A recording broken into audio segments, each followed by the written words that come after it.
नमस्कार। जगतगुरु भगवान श्री कृष्ण जी के चरणों में कृतज्ञता पूर्वक वंदन करता हूँ।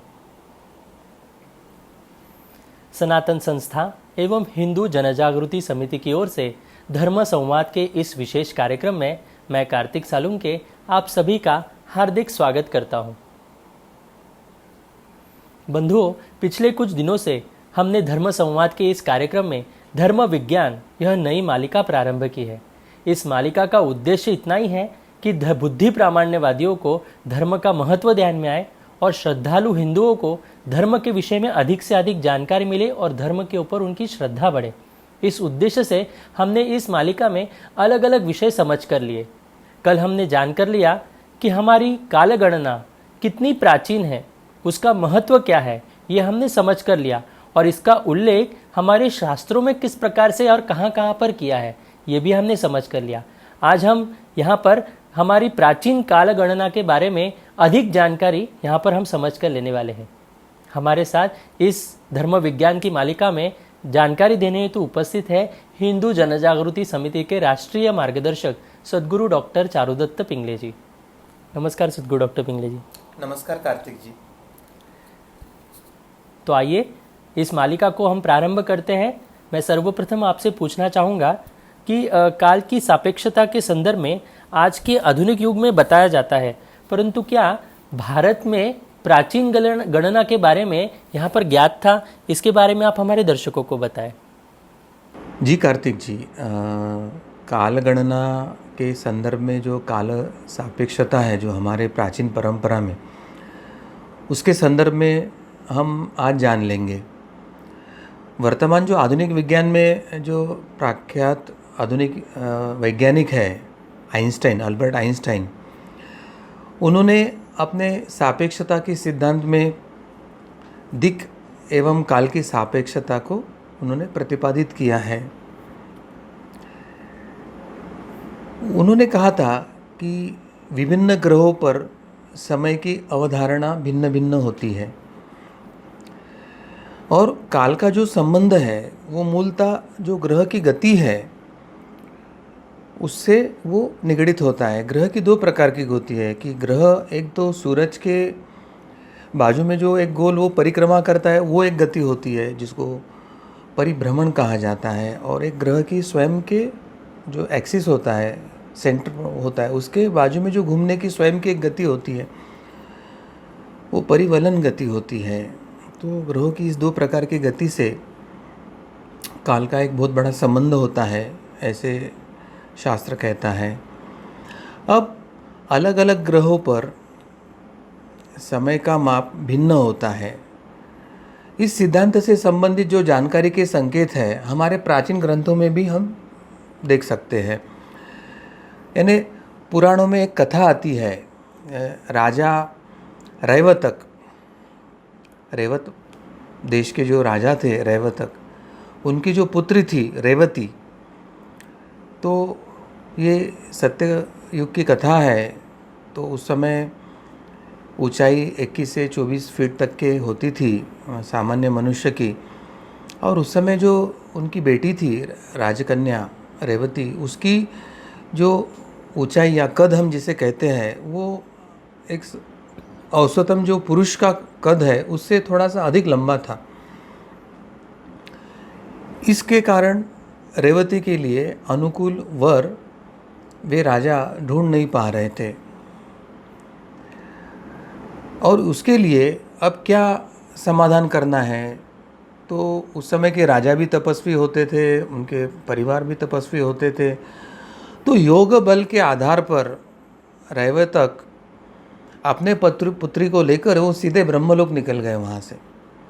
देखिए, यानी हमारे पुरातन परंपरा में केवल काल की गति नहीं है, तो एक ग्रह से दूसरे ग्रह, एक लोक से दूसरे लोक में जाने की जो विधि, जो प्रक्रिया है, वो भी स्पष्टता से किया है कि पृथ्वी से अगर ब्रह्मलोक जाना है तो योग बल के आधार से व्यक्ति ब्रह्मलोक जा सकता है। ऐसे भी इस कथा का एक सार हम ले सकते हैं।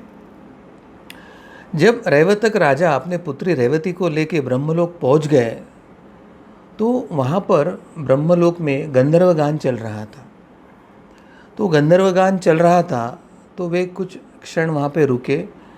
जब वह गान पूर्ण हुआ तो ब्रह्मा ने देखा कि राजा रैवतक ब्रह्मलोक में आए हुए हैं। तो उन्होंने पूछा कि कहो कैसे आना हुआ आपका। तो राजा ने ब्रह्मा जी से कहा कि मेरी पुत्री के लिए आपने किसी वर को उत्पन्न ही नहीं किया ऐसे मुझे लगता है, क्योंकि उसकी जो ऊंचाई है उसके तुलना में मुझे कोई उसके लिए वर ही नहीं मिल रहा है। तो ब्रह्मा जी जोर से हंसे और उन्होंने कहा कि आपने प्रवास किया और जितने देर तक आपने यहाँ कुछ क्षण रुककर जो गाना सुना, उतने समय में पृथ्वी पर 27 चतुर्युगी बीत चुके हैं और वर्तमान में अभी वहाँ पर 28वां द्वापर युग जो है वो समाप्त होने वाला है। तो ब्रह्मा जी कहते हैं रैवतक राजा से कि अब तुम जल्दी वहाँ जाइए और वहाँ पे भगवान विष्णु ने श्री कृष्ण के स्वरूप में अवतार लिया है, उनके जो भाई है बलराम, उससे इस रेवती का आप विवाह कर देना। पर बाद में उन्होंने एक बात कही थी रैवतक राजा से। उन्होंने कहा कि आपने एक अच्छा बात किया, आप जब ब्रह्मलोक आए तो अपने साथ अपने पुत्री को लेकर आए, वो अच्छी बात किया। इस कारण उसकी आयु बढ़ी नहीं है। यानी इसका दूसरा अर्थ है कि योग बल से, तपोबल से जब वे पृथ्वी से ब्रह्मलोक की ओर जा रहे थे तो उनकी जाने की गति जो थी वो गति के कारण उनके शरीर पर जो उम्र के हिसाब से परिवर्तन होना वो नहीं हुआ था। यानी काल की गति जहाँ कुंठित होती है तो एजिंग चेंजेस, शरीर पे एजिंग चेंजेस भी नहीं हुए थे। मगर ये लोक में ये प्रवास कर रहे थे कुछ क्षणों का, उस समय पृथ्वी पर 27 चतुर्युग बीत चुके थे। तो काल की गति, काल का उम्र पर होने वाला परिणाम इत्यादि सब जो अध्ययन और ज्ञान था वो हमारे प्राचीन परंपरा में ऋषि मुनियों को, राजाओं को प्रचुर मात्रा में था और वो ज्ञानी थे। कालगणना या काल की गति, इसके बारे में वे परिपूर्ण जानते थे। यही ये कथा से स्पष्ट होता है। अब क्या हुआ कि ब्रह्मा जी की आज्ञा लेकर राजा रैवतक तुरंत पृथ्वी पर आए और बलराम जी से मिलने गए। अब ये थे द्वापर युग में और वो थे सत्ययुग का। तो रेवती का शरीर का जो आकार और ऊंचाई, कद वगैरह था वो सत्ययुग के तुलना में, मतलब सत्ययुग के अनुपात में 21 हाथ लंबा, और बलराम जी का जो कद था वो द्वापर युग से मिलने वाला। तो फिर उसमें एक विसंगति थी उनके कद में। परंतु जैसे उन्होंने बलराम जी को रेवती के विवाह का प्रस्ताव दिया तो बलराम जी ने क्या किया कि उनका जो हल था वो हल उठाया और रेवती के सिर पर रख दिया। उसका परिणाम क्या हुआ कि रेवती का जो शरीर था वो द्वापर युग के मनुष्य के तुलना में जितना 7 हाथ का चाहिए उतना कद होके, उस समय वधू वर का जो कद मैच होना चाहिए या संतुलित होना चाहिए, उस तरह के कद उनको प्राप्त हो गए। तो इसका मतलब बलराम जी भी काल की गति, युगोनुसार कद या होने वाला परिणाम, या ब्रह्म या तपोबल से, अपने योग बल से जब हम काल की गति को तोड़कर आगे जाते तो उस समय होने वाले परिणाम वो सबको जानते थे और उसको द्वापर युग में कैसे अनुपात में लाए ये भी जानते थे। तो केवल वो जानते नहीं तो उस पर उपाय भी जानते थे। ऐसे हमें इस कथा से पता चलता है। यह कथा पृथ्वी से ब्रह्मलोक तक विशिष्ट गति से जाने पर समय के इसमें होने वाले परिवर्तन या न होने वाले परिवर्तन के संदर्भ में जो बदलाव है उसके बारे में हमें शिक्षित करती है। और अभी जो आधुनिक विज्ञान है या आधुनिक वैज्ञानिक है, उन्होंने अपने एक सिद्धांत में यही बात रखी है कि आधुनिक वैज्ञानिक यह कहते हैं कि अगर कोई व्यक्ति प्रकाश के गति से कुछ कम गति से चलने वाले यान में अगर वो बैठ जाता तो उसके शरीर के अंदर जो परिवर्तन की प्रक्रिया है, यानी जिसको हम आधुनिक विज्ञान के भाषा में एजिंग चेंजेस या उम्र समय के साथ जो शरीर में परिवर्तन होना चाहिए, तो वो प्रकाश के गति से होने के कारण शरीर की जो परिवर्तन की प्रक्रिया है वो प्राय स्तब्ध होती है, कुंठित होती है और एजिंग चेंजेस होते नहीं हैं। इसलिए जैसे जैसे उच्च लोगों में जाते हैं तो वैसे उम्र भी बढ़ता है, और इसलिए हमारे देवताओं को शरीर में परिवर्तन नहीं आता है, बुढ़ापा नहीं आता है, ऐसे हमारे पुराणों और उसमें लिखा है। तो वो कितना शास्त्रीय है, आधुनिक विज्ञान भी उसको कैसे एक्नॉलाइज करता है, यानी उसको कैसे वही प्रमाणित करता है, यही इस कथा से यह सिद्ध होता है। उदाहरण के तौर पर अगर हम देखते हैं तो यदि एक 10 वर्ष का व्यक्ति ऐसे यान में बैठता है जिसकी गति प्रकाश की गति से थोड़ी सी कम है, और वो देवयानी आकाशगंगा यानी एंड्रोमीडिया गैलेक्सी यानी देवयानी आकाशगंगा की ओर वो जाकर अगर वापस आते हैं,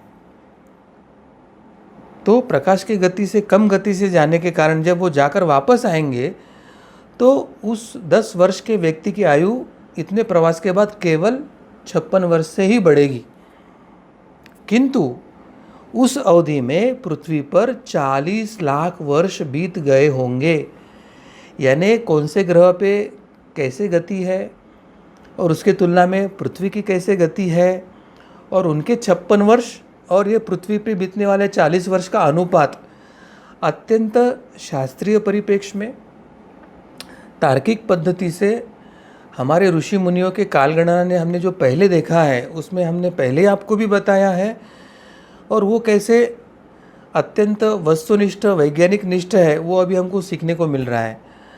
तो योग वशिष्ठ आदि जो हमारे ग्रंथ है उसमें योग साधना से समय में पीछे जाना और पूर्वजन्म को अनुभव करना प्रत्यक्ष, तथा भविष्य में अगले जन्म में प्रवेश करना और भविष्य क्या है या त्रिकालदर्शिता को, काल की तीनों कालों की दर्शिता को वो क्षमता प्राप्त करना, ऐसे अनेक वर्णन भी यहाँ पर मिलते हैं। तो इससे यही प्रमाणित होता है कार्तिक जी कि हमारी ये जो कालगणना है या जो गति लोक या इसकी जो सापेक्षता है, तो जैसे आधुनिक विज्ञान भी उसके बारे में कह रहा है, उतने ही सक्षमता से, उससे कई अधिक सक्षमता से, कई अधिक तार्किक रूप से, कई अधिक स्पष्ट प्रमाणों के साथ, स्पष्ट उदाहरणों के साथ हमारे प्राचीन परंपरा में पौराणिक कथाओं में लिखा गया है। और ये हमारे चाहे पुराण हो या अन्य धर्म ग्रंथ हो वो कितने वैज्ञानिक स्तर पर है इसको वो प्रमाणित करता है। केवल उन्होंने जो संज्ञाओं का उपयोग किया है, संज्ञा ने टर्म्स, और वो टर्म्स में वो क्या कहना चाहते हैं, एक शब्द के अलग अलग अर्थ होते हैं। तो जब हम काल के गति के संदर्भ में उस संज्ञाओं का उपयोग करेंगे तो उसका काल की गति के संदर्भ में क्या अर्थ लेना है, यह भावार्थ लेना है, यह क्षमता अगर साधना के माध्यम से, गुरु के कृपा के माध्यम से, धर्म के ज्ञान के माध्यम से अगर किसी व्यक्ति में निर्माण होती है, तो ऐसे व्यक्ति इन सब पौराणिक और धर्म ग्रंथों का योग्य विश्लेषण यानी करेक्ट इंटरप्रिटेशन कर सकते हैं। अन्यथा मिस इंटरप्रिटेशन होकर ये जो कॉन्स्पिरेसीज जो है, वेस्टर्न कॉन्स्पिरेसी जो चल रही है कि हमारे धर्म ग्रंथ को एक कहानियाँ मानना, किंवदंतियाँ मानना, उसको सत्य इतिहास या ना मानना, तो ऐसे नए षड्यंत्र हो सकते हैं। तो हमारे धर्म ग्रंथ, हमारे पुराण, हमारे महाभारत रामायण, ये हमारा धार्मिक इतिहास है, ये सत्य है। केवल वो समझने के लिए हमें साधना या गुरु कृपा की अत्यंत आवश्यकता होती है, यह हमें समझने की आवश्यकता है। सदगुरु डॉक्टर पिंगले जी, आपने अभी जो हमारे सामने यहाँ पर ये विषय यहाँ पर रखा, तो इससे एक बात तो हमें सीखने को मिली कि काल की गति अलग अलग लोकों में किस प्रकार से होती है, ये हमें समझ में आया। और साथ ही जो आधुनिक विज्ञान है वो भी हमारे प्राचीन जो धर्मशास्त्र है, जो प्राचीन शास्त्रों में बताया गया है, उससे कितना साम्य रखता है, ये बात हमें यहाँ पर स्पष्ट हो गई। मेरा अगला प्रश्न आपसे यही था कि हिंदू शास्त्रों में भगवान शिव के रूप को महाकाल का कहा गया है और उज्जैन को पृथ्वी का मध्य भी कहा जाता है। तो ऐसी स्थिति में उज्जैन यह केंद्र इंग्लैंड के ग्रीनविच के कैसे स्थलांतरित हो गया, इसके बारे में आप हमें बताएं। उज्जैन पृथ्वी का मध्य कहा जाता था और महाकालेश्वर से ही काल की उत्पत्ति हुई, ये केवल सुनी सुनी बात या ये नहीं तो वो साक्षात सत्य कैसा है वही आज हम सुन के समझ के लेंगे कार्तिक जी। भारत में विक्रमादित्य के जो शासनकाल में संपूर्ण भारत का जो समय है वह उज्जैन से ही तय होता था। और ग्रीक, चाहे फारसी हो, अरबी हो या रोमन हो, इन लोगों ने भी भारतीय कालगणना से ही प्रेरणा लेकर अपने अपने यहाँ समय को जानने के लिए अपनी अपनी तरीके से वेधशालाएं बनाई थी। अपने यहाँ वेधशाला तो बनाई मगर प्रेरणा उनकी भारत थी और उसमें भी उज्जैन क्षेत्र, राजा विक्रमादित्य का काल, वह उनकी प्रेरणा थी। यह हमें समझने की आवश्यकता है। खगोल शास्त्रियों के अनुसार उज्जैन का एक अपने आप में एक विशिष्ट स्थान है। भौगोलिक दृष्टि या खगोलिक दृष्टि से उसका अपना एक विशिष्ट स्थान है। यह नगरी पृथ्वी और आकाश की सापेक्षता में ठीक से मध्य में स्थित है और इसे पूर्व से ग्रीनविच के रूप में भी जाना जाता था। ग्रीनविच इसलिए मैं बोल रहा हूँ क्योंकि अभी काल निर्धारण का जो है केंद्र वो ग्रीनविच है। तो ग्रीनविच के पहले काल निर्धारण का केंद्र उज्जैन था। एक वाक्य में कहना तो यही उसका अर्थ है। प्राचीन भारत की उज्जैनी नगरी के देश के अगर मानचित्र अगर देखते हैं तो 23.9 अंश उत्तर अक्षांश एवं 74.75 अंश पूर्व रेखांश पर समुद्र सतह से लगभग 1658 फीट ऊंचाई पर उज्जैन नगरी बसी हुई है। अब वर्तमान की जो उज्जैन नगरी है वह 23.11 अंश पर स्थित है। भौगोलिक गणना के अनुसार प्राचीन आचार्यों ने उज्जैन को शून्य रेखांश पर माना था और वर्तमान में कर्क रेखा भी जो है वो यहीं से गुजरती है। देशांतर रेखा और कर्क रेखा यह एक दूसरे को यही काटती है। चाहे रोहतक हो, अवंती हो या कुरुक्षेत्र, ये जो स्थल है वो भी इसी रेखा में आते हैं। देशांतर प्रधान जो मध्य रेखा है, जिसको हम ग्रीनविच लाइन या समय निर्धारण के संदर्भ में जो रेखा है वो कह सकते हैं, वो श्रीलंका के सुमेरु तक जाती है और श्रीलंका से सुमेरु तक जाते हुए वे उज्जैनिया सहित अनेक नगरों को स्पर्श करते करते जाती है। प्राचीन भारतीय मान्यता के अनुसार जब उत्तरी ध्रुव की स्थिति पर 21 मार्च से प्राय 6 मास का दिन होने लगता है तो प्रथम 3 मास यानी प्रथम 3 महीने उसके पूरे होते ही सूर्य दक्षिण क्षितिज से बहुत दूर होते जाता है और यह वह समय है जब सूर्य उस समय ठीक उज्जैन के ऊपर ही होता है। अब सूर्य के ठीक सामने होने से यह स्थिति संसार के अन्य किसी नगर में नहीं आती है, तो वो केवल उज्जैनी नगरी में ही आती है। तो उज्जैन को अपनी इस भौगोलिक स्थिति के कारण प्राचीन काल से खगोल शास्त्रियों ने काल गणना का केंद्र बिंदु ही माना है और यहीं से संपूर्ण भारत की ही नहीं तो दुनिया का भी समय निर्धारण यहीं से होता था। उस समय जो राजा जयसिंह, उन्होंने वहाँ पर जो एक वेधशाला स्थापित किया था, आज भी इस नगरी को कालगणना के क्षेत्र में अग्रणी सिद्ध करती है क्योंकि उसके प्रमाण भी वहाँ पर उपस्थित हैं। और स्कंद पुराण के अनुसार कालचक्र प्रवर्तको महाकाल प्रतायन, इस प्रकार महाकालेश्वर को काल गणना का प्रवर्तक भी माना है। यानी उज्जैन नगरी ये काल के निर्धारण की नगरी होए तो महाकालेश्वर ये वहाँ की जो देवता है महाकाल महादेव, वह कालगणना के प्रवर्तक भी माने गए हैं।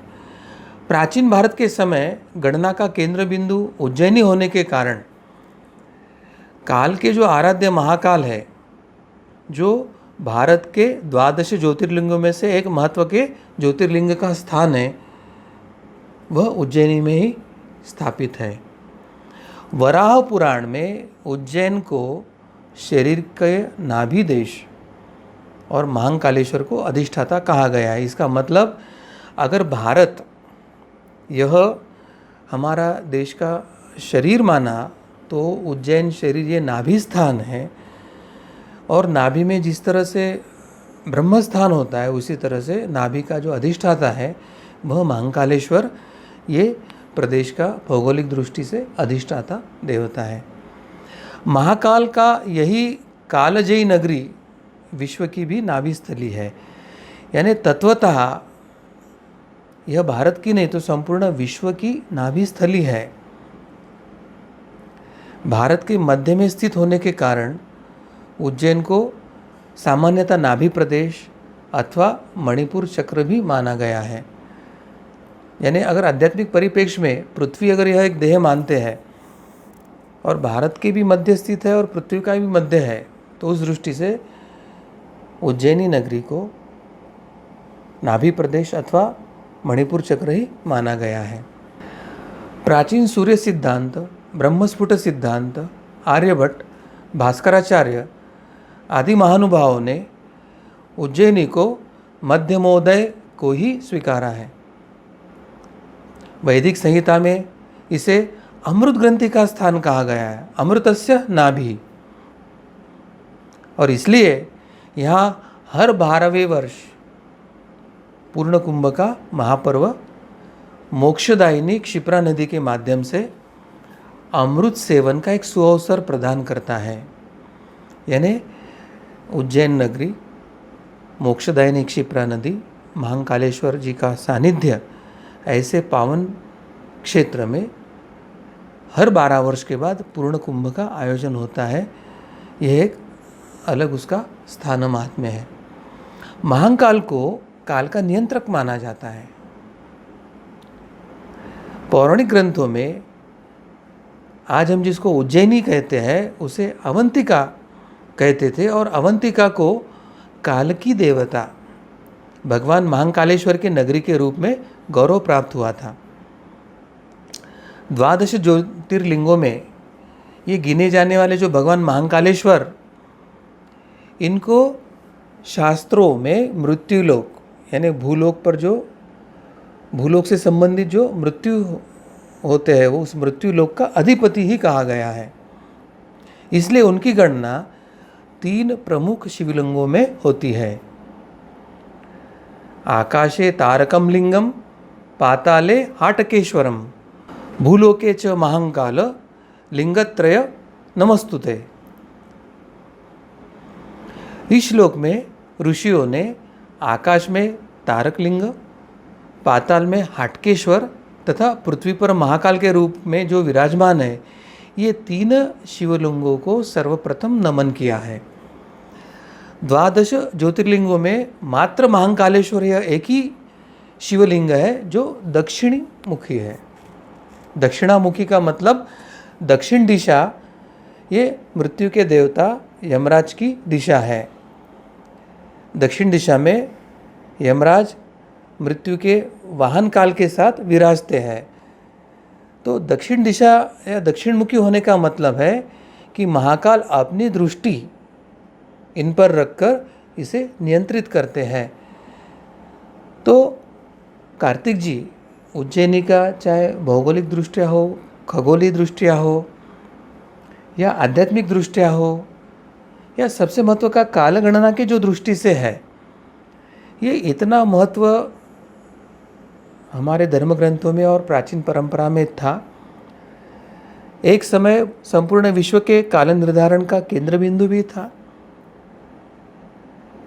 और ये अभी भी एक आध्यात्मिक दृष्टि से, सामाजिक दृष्टि से ये दिव्य नगरी है, यह हमें समझने की आवश्यकता है। सदगुरु डॉक्टर पिंगले जी, आपने अभी जो मार्गदर्शन हमें किया, तो इससे एक बात तो हम सभी को ये स्पष्ट हो गई कि महाकालेश्वर जी को काल गणना का प्रवर्तक भी माना गया है। और जो उज्जैन नगरी जो है तो वो कालगणना का प्रारंभ उस केंद्र बिंदु से ही हुआ है, ये बात हम सभी को स्पष्ट हुई। मेरा अगला प्रश्न इसी संदर्भ में आपसे है कि उज्जैन के स्थान पर इंग्लैंड के ग्रीनविच टाइम को प्रमाणित मानने से तथा एक ही टाइम जोन करने से भारत में किस प्रकार से नुकसान हुआ है, इसके बारे में भी आप हमें बताएं। बहुत महत्व का प्रश्न पूछा कार्तिक जी आपने, क्योंकि इंग्लैंड के इस ग्रीनविच टाइम को प्रमाणित मानने से तथा भारत को एक ही टाइम जोन में अंग्रेज़ों ने रख कर गए तो भारत का किस प्रकार से नुकसान हो रहा है, और स्वतंत्रता के बाद भारत के सरकार ने भी एक ही टाइम जोन स्वीकारने के कारण क्या नुकसान हो रहा है, वही अब हम समझ लेंगे। भारत की कालगणना के अनुसार एक दिन और रात सूर्योदय से लेकर अगले दिन के सूर्योदय तक में पूर्ण होती है। यानी हमारा जो दिन रात है, जिसको हम अहोरात्र कहते हैं, वो सूर्योदय से सूर्योदय तक होती है। अब अंग्रेजी की जो कालगणना है उसके अनुसार उनका जो एक दिन और एक रात मिलकर एक अहोरात्र होता है, वो रात को 12 बजे जबरन उनका तारीख बदलकर दिन बदलकर किया जाता है, जबकि उस वक्त वो अहोरात्र की केवल रात ही चल रही थी, ये हमको स्पष्ट होता है।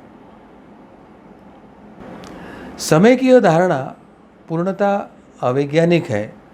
पश्चिमी समय की या दिन परिवर्तन की ये जो धारणा है, यह पूर्णतः अवैज्ञानिक है। और टाइम जोन को समान समय क्षेत्र कहते हैं। दुनिया की घड़ियों के समय का केंद्र वर्तमान में ब्रिटिश का ग्रीनविच शहर है। यहाँ से संपूर्ण दुनिया की जो घड़ियाँ हैं उसका समय तय होता है।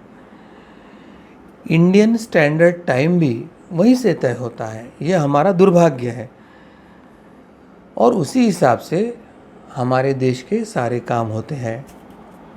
मगर क्या ये हमारे देश के लिए ज़रूरी था कि हमारे संपूर्ण प्रदेश में, देश में हम एक ही टाइम जोन लागू करें? क्या ऐसा करने से हमारे देश का कोई नुकसान होता है?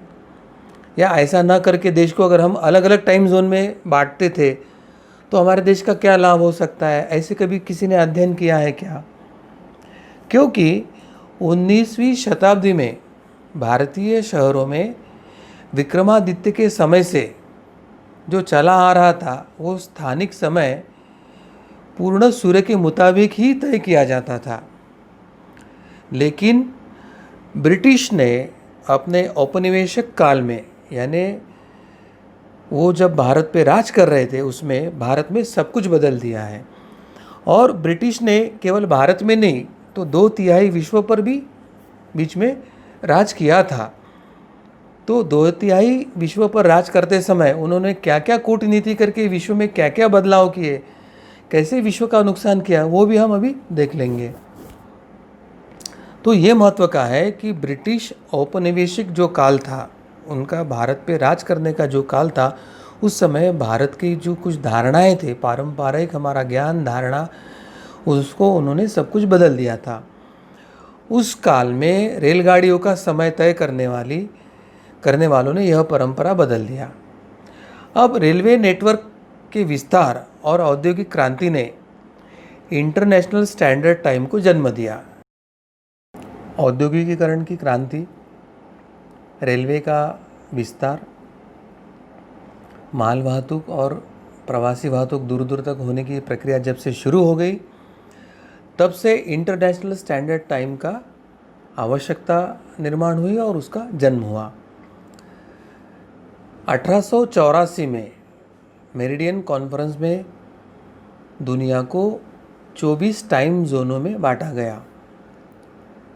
उन्होंने दिन के 24 घंटे नियुक्त किए, जिसे Greenwich mean time GMT, Greenwich mean time, इस तौर पे उसे जाना जाता है।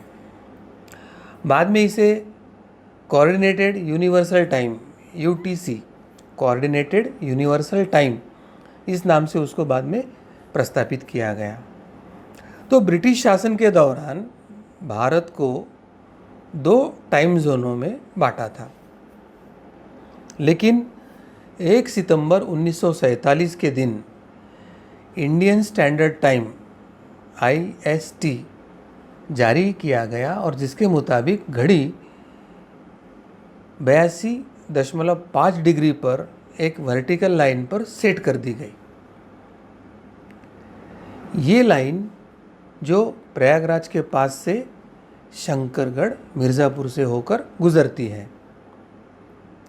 ये एक बेतुका फैसला, गलत फैसला था और साल दर साल आने वाली हमारी सरकारों ने भी यह गलती सुधारने में, टाइम जोन बदलने में, हमारी आवश्यकता अनुसार टाइम जोन निर्माण करने में कोई रुचि नहीं लिया।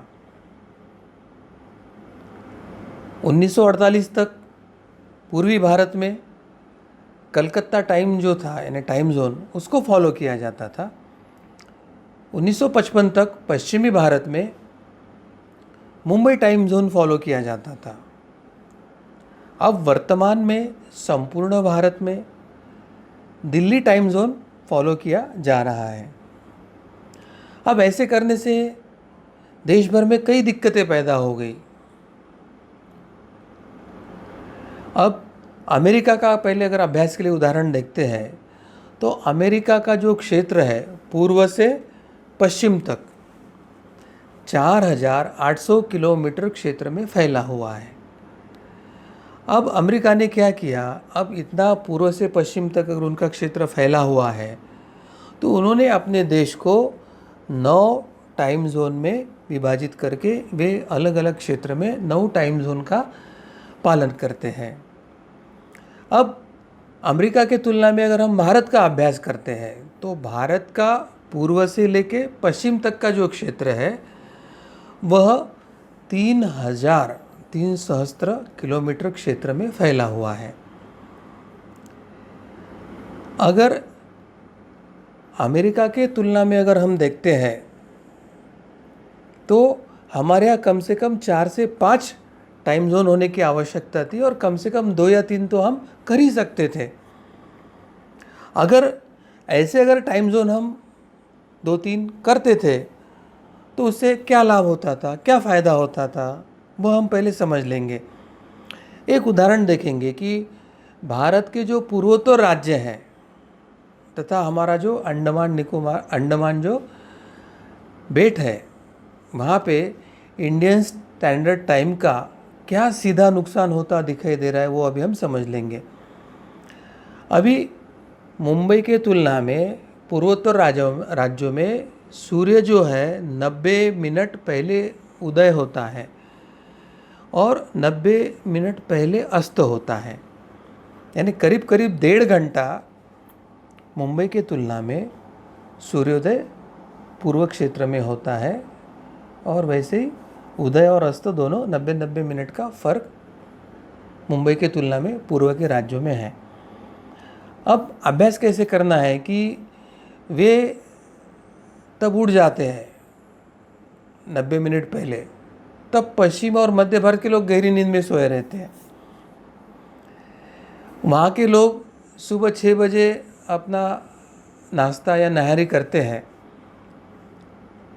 लेकिन दिल्ली टाइम जोन के कारण सरकारी दफ्तर या अदालत उनके 10 बजे से पहले नहीं खुलते और वह बंद होने का समय भी पश्चिमी के जैसा शाम को ही होता है। तो इससे क्या होता है कि उनकी दिनचर्या सवेरे जल्दी 90 मिनट शुरू होती है, उनका ब्रेकफास्ट और बाकी तैयारी जल्दी होती है, मगर टाइम जोन लेट होने के कारण उनका सवेरे का जो समय है वो व्यर्थ जाता है और पश्चिमी जोन के साथ जुड़ने के कारण फिर उनका उस समय कार्यालयीन काम या दैनंदिन काम का शुरू होता है, सरकारी काम का शुरू होता है। इससे रोजाना अधिकतम 4 घंटे का नुकसान पूर्व क्षेत्र का होता है। अब पश्चिम भारत में शाम के जब 5 बजते हैं तो पूर्वोत्तर राज्यों में शाम के 6:30 बजते हैं। इस कारण वहाँ पर क्या होता है कि सरकारी कार्यालय तथा अन्य कार्यालय हैं या जो बाज़ार में 2 करोड़ किलोवाट बिजली की खपत वहाँ पे हो रही है, उसका उपयोग अनावश्यक होता है, ये ध्यान में लेना चाहिए। क्योंकि पश्चिमी प्रदेश से हमारा भारत का टाइम जोन सेट करने के कारण वहाँ पे जल्दी अंधेरा हो जाता है। सरकारी कामकाज शुरू होने के कारण वहाँ पर दिए हो, लाइट हो, फैन हो या एसी हो, उसका उपयोग शाम होने के बाद भी उनके वहाँ चलता है। सामान्यतः शाम को लाइट बत्ती जलाने के पहले कार्यालय बंद हो जाए, ऐसी व्यवस्था होने के कारण इधर बिजली का कम होता है, मगर उधर बिजली की खपत अधिक मात्रा में होती है।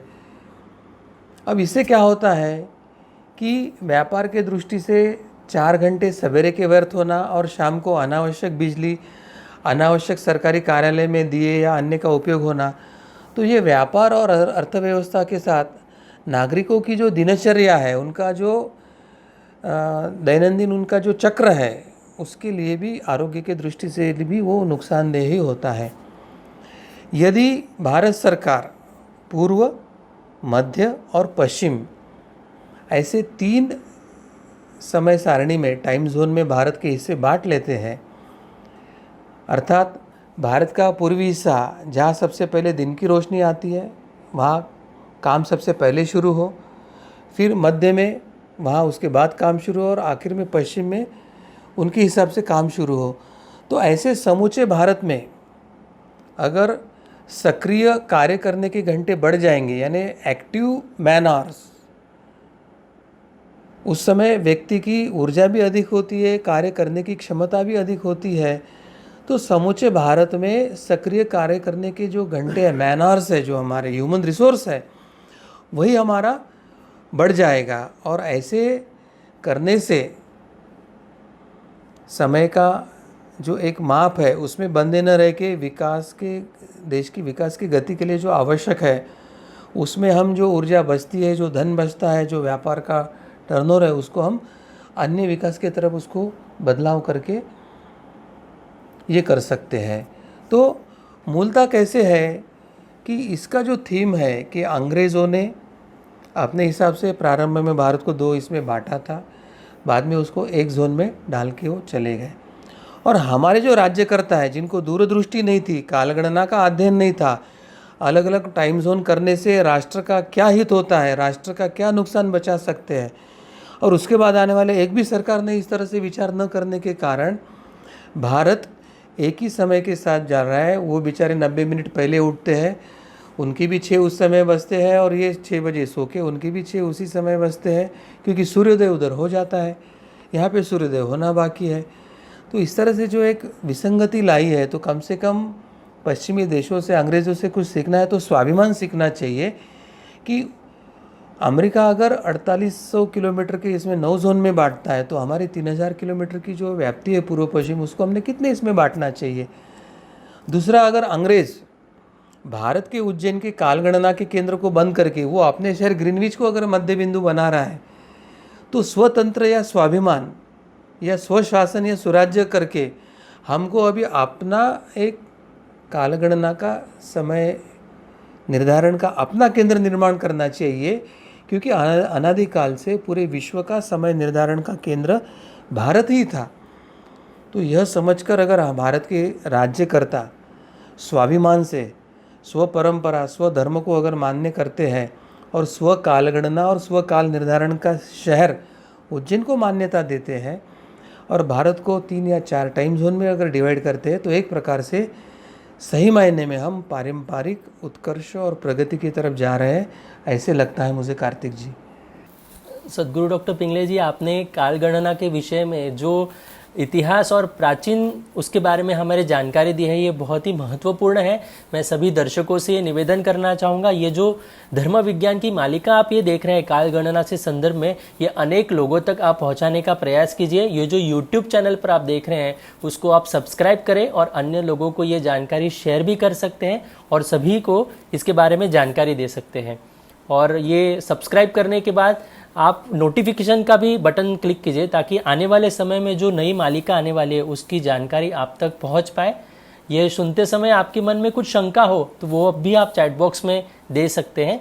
आपके शंकाओं का समाधान हम निश्चित रूप से करेंगे।